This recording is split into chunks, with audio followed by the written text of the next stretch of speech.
ना तलवार की धार से, ना गोलियों की बौछार से। बंदा डरता है तो सिर्फ परवरदिगार से। हमारे फोन के बाद इंटरव्यू नहीं होता, लेटर ऑफ अपॉइंटमेंट सीधा मिलता है। जिन्हें ना सिर्फ अपनी अदाकारी के लिए जाना जाता था बल्कि इंडस्ट्री का सबसे अक्खर, मुंहफट और बेबाक अभिनेता भी कहा जाता था। जब हम दुश्मनों का ख्याल करते हुए अपने पांव नीचे रखते हैं। ये सिर्फ नाम के ही नहीं बल्कि सचमुच के राजकुमार थे, जिन्होंने अपनी जिंदगी तो राजकुमारों वाली जी ही, साथ ही अपनी मौत को भी ऐसा बनाया कि लोगों के मुंह से अपने आप निकल आया कि बॉलीवुड के असली राजकुमार तो यही है कि हमसे बगैर अपॉइंटमेंट के कोई नहीं मिल सकता।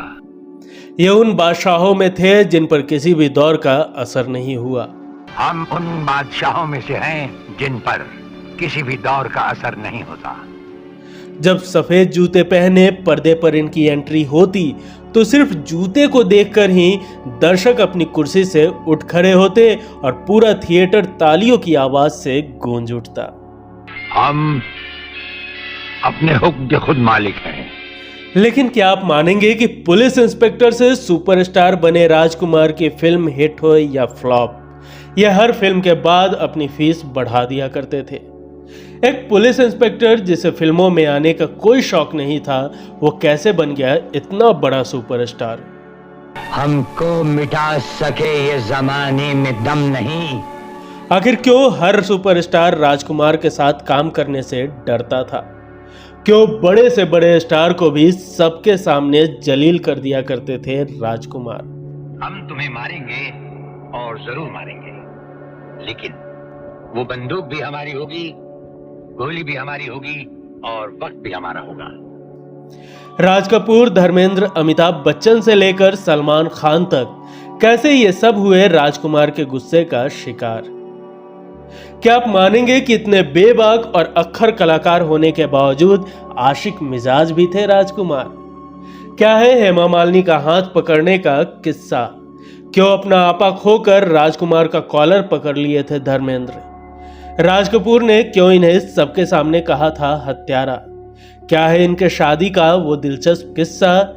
जिस दमदार आवाज से इन्होंने 40 साल तक बॉलीवुड पर राज किया, आखिर में कैसे इसी आवाज ने इनका साथ छोड़ दिया और ये इशारों में बात करने को मजबूर हो गए? कैसे प्रिंस जैसी जिंदगी जीने वाले राजकुमार की ऐसी हालत हो गई और क्यों इनके मौत को राज बनाकर रखा गया? जानेंगे और भी बहुत कुछ, लेकिन उससे पहले अगर अभी तक आपने इस चैनल को सब्सक्राइब नहीं किया है तो प्लीज सब्सक्राइब कर ले। हकीकत छुप नहीं सकती बनावट के असूलों से, कि खुशबू आ नहीं सकती कभी कागज के फूलों। 8 अक्टूबर 1926 को ब्रिटिश इंडिया के बलूचिस्तान में जन्मे राजकुमार का असली नाम कुलभूषण पंडित था। इनके पिता का नाम जगदीश्वर नाथ पंडित और मां का नाम धनराज रानी पंडित था।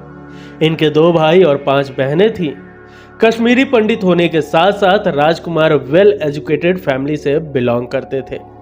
इनके पिता पढ़ाई पर खास ध्यान रखा करते थे। राजकुमार की भी पढ़ाई में रुचि ऐसी कि वे कई भाषाओं के जानकार बन गए। हिंदी, इंग्लिश, उर्दू, पंजाबी, कश्मीरी के अलावा भी कुछ भाषाओं पर इनकी काफी अच्छी पकड़ थी। साथ ही साथ ये वेद, पुराण और संस्कृत के भी अच्छे जानकार थे। 40 के दशक में 14 साल की उम्र में राजकुमार बॉम्बे पहुंचे। यहां पर उनकी पोस्टिंग सब इंस्पेक्टर के पद पर हुई थी। वो कभी भी एक्टर बनना नहीं चाहते थे। लंबी हाइट और पर्सनालिटी की वजह से उनके दोस्त कहा करते थे कि उन्हें फिल्मों में हाथ आजमाना चाहिए, लेकिन इस बात को वो सिरे से नकार देते। एक दोस्त की जिद पर उन्होंने अपना फोटो शूट करवाया, फिर उस दोस्त ने उनकी फोटो डायरेक्टर नजम नकवी को दे दी। राजकुमार की फोटो देखते ही डायरेक्टर बहुत खुश हो गए और बोले, ये तो हीरो मटेरियल है, इसको मुझसे मिलने के लिए बुलाओ। मुलाकात के बाद डायरेक्टर नजम नकवी ने उन्हें 1952 की फिल्म रंगीली में कास्ट कर लिया। इस तरह से राजकुमार ने फिल्म इंडस्ट्री में कदम रखा। हालांकि पहली फिल्म से राजकुमार को बहुत ज्यादा पॉपुलैरिटी नहीं मिली। इसके बाद उन्होंने 1952 से 57 तक कई छोटे मोटे रोल किए।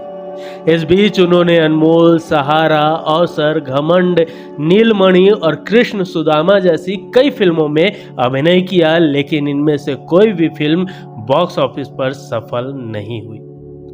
लेकिन 1957 की फिल्म मदर इंडिया ने उन्हें असल पहचान दिलाई। फिल्म में उन्होंने राधा यानी नरगिस दत्त के पति का रोल निभाया था। 1957 में रिलीज हुई महबूब खान की फिल्म मदर इंडिया में राजकुमार गांव के एक किसान की छोटी सी भूमिका में दिखाई दी है। हालांकि यह फिल्म पूरी तरह अभिनेत्री नरगिस दत्त पर केंद्रित थी, फिर भी राजकुमार अपनी छोटी सी भूमिका में अपने अभिनय की छाप छोड़ने में कामयाब रहे। इस फिल्म में उनके दमदार अभिनय के लिए उन्हें अंतर्राष्ट्रीय ख्याति भी मिली और फिल्म के सफलता के बाद राजकुमार बतौर अभिनेता फिल्म इंडस्ट्री में स्थापित हो गए। यह फिल्म ऑस्कर में नॉमिनेट होने वाली पहली भारतीय फिल्म थी। 1957 में ही रिलीज हुई फिल्म नौशेरवान ए आदिल से इनकी शोहरत और भी बुलंदियों पर पहुंच गई। इसके बाद तो राजकुमार की एक के बाद एक फिल्में रिलीज होने लगी। 1959 की फिल्म पैगाम में उनके सामने हिंदी फिल्म जगत के अभिनय सम्राट दिलीप कुमार थे, लेकिन राजकुमार ने यहां भी अपनी सशक्त भूमिका के जरिए दर्शकों की वाहवाही लूटने में सफल रहे। इसके बाद राजकुमार 1960 की दिल अपना और प्रीत पर आई, 1961 की घराना, 1963 की गोदान, 1964 की दिल एक मंदिर और दूज का चांद जैसी फिल्मों में मिली कामयाबी के जरिए राजकुमार दर्शकों के बीच अपने अभिनय की धाक जमाते हुए ऐसी स्थिति में पहुंच गए जहां वो फिल्म में अपनी भूमिका खुद चुन सकते थे। 1965 की फिल्म काजल की जबरदस्त कामयाबी के बाद राजकुमार बतौर अभिनेता अपनी अलग पहचान बना चुके थे। 1965 की B.R. चोपड़ा की फिल्म वक्त में अपने लाजवाब अभिनय से वह एक बार फिर से अपनी ओर दर्शकों का ध्यान आकर्षित करने में सफल रहे। राजकुमार कभी भी किसी खास इमेज में नहीं बंधे, इसलिए अपनी इन फिल्मों की कामयाबी के बाद भी उन्होंने 1967 की हमराज, 1968 की नीलकमल, मेरे हुजूर, 1970 की हीर रांझा और 1971 की पाकीज़ा में रोमानी भूमिका भी स्वीकार की, जो उनके फिल्मी चरित्र से मेल नहीं खाती थी। इसके बावजूद भी राजकुमार यहां दर्शकों का दिल जीतने में सफल रहे। राजकुमार के डायलॉग्स और जानी बोलने का अंदाज आज के जनरेशन के लोगों को भी काफी पसंद है। 70 से 80 के दशक में जब राजकुमार की कुछ फिल्में फ्लॉप होने लगी तो इन्होंने सपोर्टिंग एक्टर के रूप में काम करना शुरू कर दिया। राजकुमार फिल्म इंडस्ट्री के एकमात्र ऐसे एक्टर थे जो फिल्म फ्लॉप हो जाने के बाद भी अपनी फीस बढ़ा देते थे। इस बारे में उन्होंने एक इंटरव्यू में कहा था कि हर किरदार को मैं पूरी शिद्दत से निभाता हूं।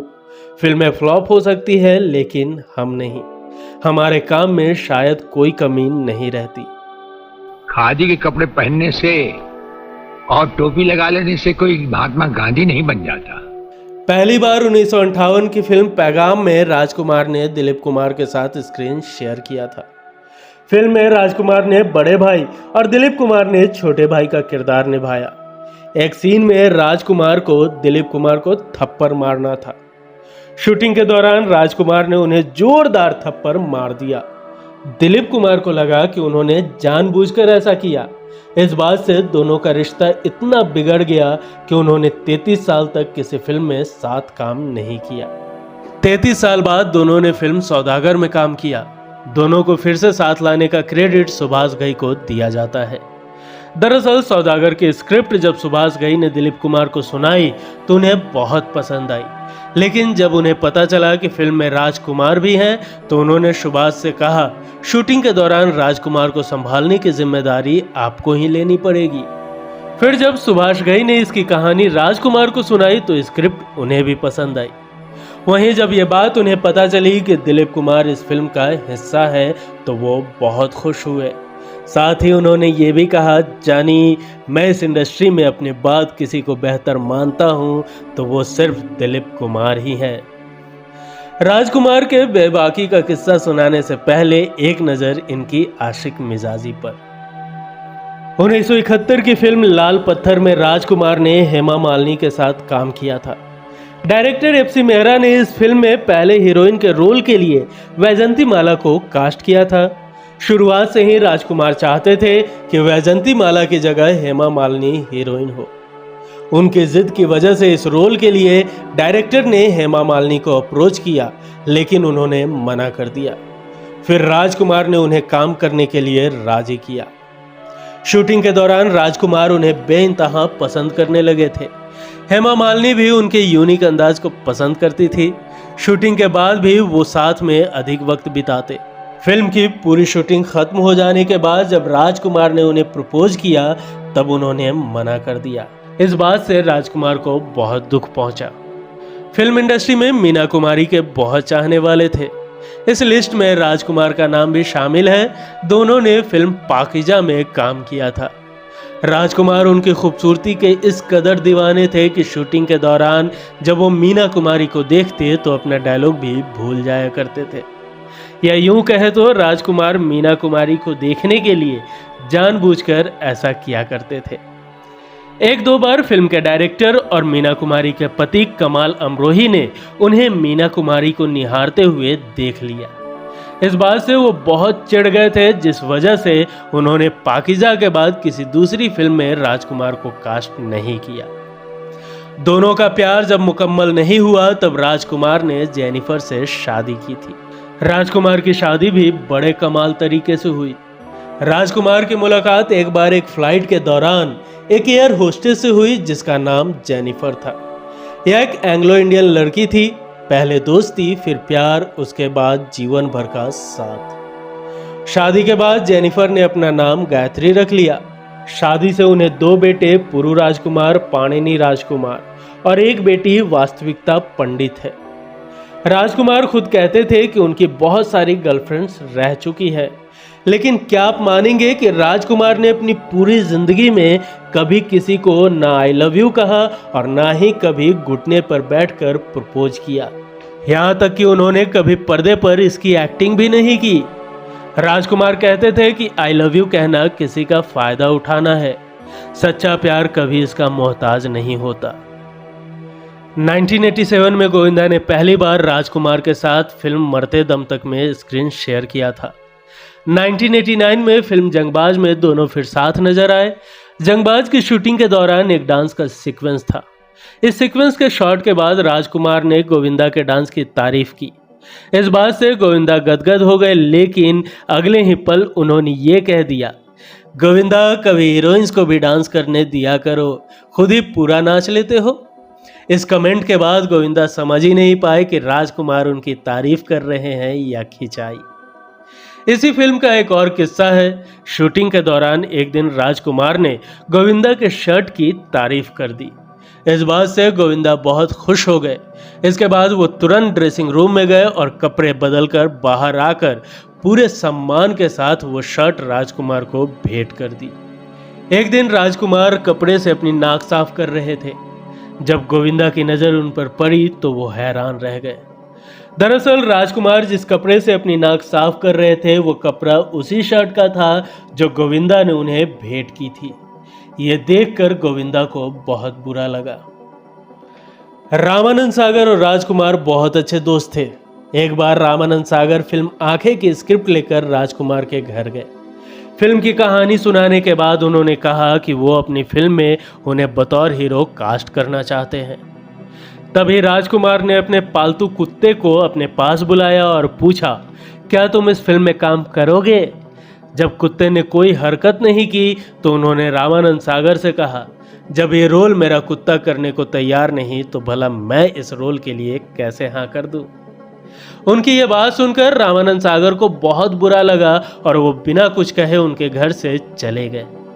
बाद में इस फिल्म में धर्मेंद्र ने काम किया और यह फिल्म सुपर डुपर हिट साबित हुई थी। फिल्म आवारा में राज कपूर भी राजकुमार को कास्ट करना चाहते थे, लेकिन उन्होंने काम करने से मना कर दिया था। इस इनकार से राज कपूर उनसे बहुत खफा हो गए थे। प्रेम चोपड़ा की शादी की पार्टी में दोनों का आमना सामना हुआ। पार्टी के दौरान ही नशे में डूबे राज कपूर ने राजकुमार को खूब खरी खोटी सुनाई। उन्होंने यहाँ तक कह दिया कि तुम हत्यारे हो। इस पर राजकुमार ने उनसे कहा था, बेशक मैं हत्यारा हूं, लेकिन मैं आपके पास काम मांगने नहीं आया था, बल्कि आप मेरे पास फिल्म का ऑफर लेकर आए थे। दरअसल बात उन दिनों की है जब राजकुमार पुलिस की नौकरी कर रहे थे। एक दिन वो किसी पार्टी से वापस लौट रहे थे कि उनकी कार को 4 से 5 लड़कों ने रोक लिया। इस बात से वो आग बबूला हो गए और उन्होंने उन लड़कों की पिटाई कर दी। उन्होंने इस कदर लड़के को पीटा कि एक लड़के की मौत हो गई। इस मर्डर केस में उनका नाम आया, सुनवाई भी हुई। हालांकि बाद में सबूतों के अभाव के चलते उन्हें इस केस से बरी कर दिया गया था। इसी कारण राज कपूर उन्हें हत्यारा कह रहे थे। Film director Mehul Kumar film तिरंगा बना रहे थे। इस फिल्म के लीड रोल के लिए उन्होंने पहले ही राजकुमार को कास्ट कर लिया था। दूसरे रोल के लिए उन्होंने रजनीकांत को अप्रोच किया। रजनीकांत को फिल्म की कहानी पसंद भी आई, लेकिन जब उन्हें यह पता चला कि फिल्म में उनके साथ राजकुमार होंगे तो उन्होंने काम करने से इनकार कर दिया।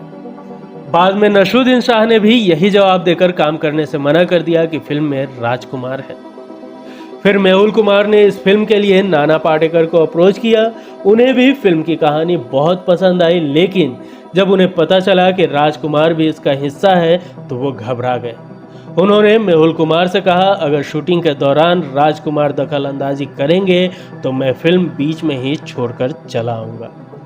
जब नाना पाटेकर की शर्त के बारे में मेहुल कुमार ने राजकुमार को बताया तो उन्होंने कहा, जानिए मैं तुम्हारी फिल्म में क्यों दखल अंदाजी करूंगा, लेकिन ये नाना बहुत खराब आदमी है, ये सेट पर गाली गलौज करता है।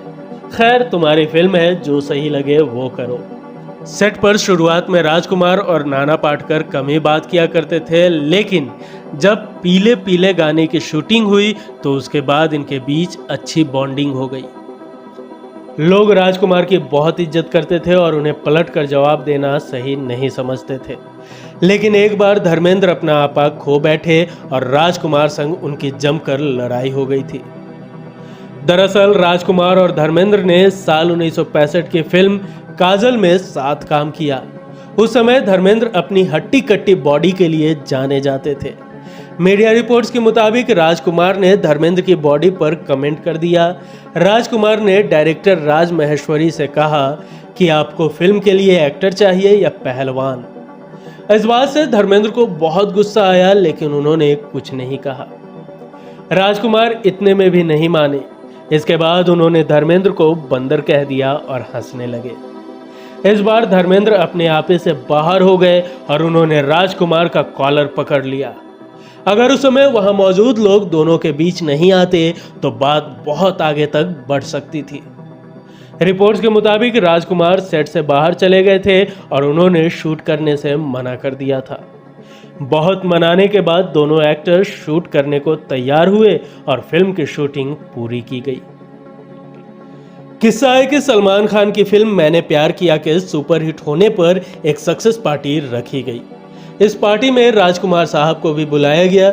नई सक्सेस मिलने की खुशी में सलमान थोड़े ज्यादा नशे में चूर थे, जिस कारण वो राजकुमार को पहचान ही नहीं सके। इस बात से राजकुमार बहुत गुस्सा हो गए और उन्होंने सलमान से कहा, अपने बाप से पूछो मैं कौन हूं। होश में आते ही सलमान खान को जब इस बात का पछतावा हुआ तो वो तुरंत राजकुमार साहब से जाकर माफी मांगे। एक अवार्ड नाइट में जब राजकुमार की मुलाकात बप्पी लहरी से हुई तो राजकुमार पहले तो चुपचाप बप्पी दा को देखते रहे और फिर बोले, जानी गले में सिर्फ मंगलसूत्र की कमी है। इतना सुनकर तो बप्पी दा एकदम फ्रीज हो गए। बाद में हाथ जोड़कर नमस्ते बोलकर चले गए।